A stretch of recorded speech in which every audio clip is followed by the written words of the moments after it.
So imagine you're stood in front of the Tower of Hercules and you stroke your hands down the wall. You're visiting an ancient lighthouse, the oldest in the world, one that has stood for nearly 2,000 years.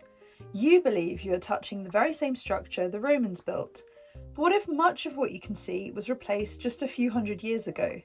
Is it still the same lighthouse? This question echoes the famous ship of Theseus paradox.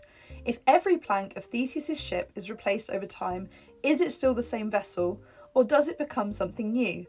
This philosophical puzzle extends beyond ships to historical buildings, especially those that undergo extensive renovations. The Tower of Hercules is a perfect example of this, an ancient Roman lighthouse that has seen dramatic transformations and yet still claims its original identity. Built in the 2nd century by the Romans on the coast of what is now A Coruña in Spain, the Tower of Hercules has the rare distinction of being the oldest lighthouse in the world. However, the structure standing today is not entirely what the Romans built. In the 18th century, the lighthouse underwent a massive renovation. The outer stonework was replaced, a new neoclassical facade was added, and its interior was reinforced. Yet, at its core, beneath the layers of history, the original Roman structure remains hidden inside. So, has the Tower of Hercules survived since Roman times, or is it now really no more than a replica?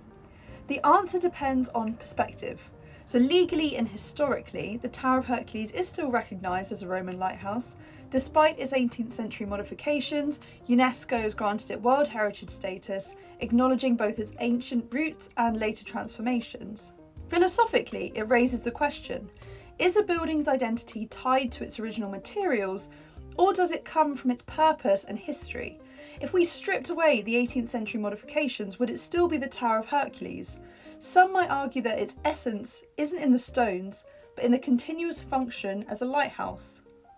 Architecturally, the Roman core is still inside, hidden beneath the newer stonework, so a fundamental part of the original structure remains, making the lighthouse a renovation rather than a total reconstruction. If the Romans returned today, they might not recognise the exterior, but they would still find traces of their work within. Culturally, to the people of the local area and to visitors from around the world, the Tower of Hercules is still the same lighthouse, not just because of its structure, but because of its enduring history. So how much change can something endure before it becomes something else? The lighthouse has been reimagined and restored, yet it still carries the original legacy of the Romans who constructed it.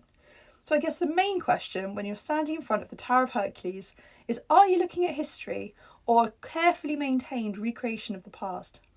And does it really matter?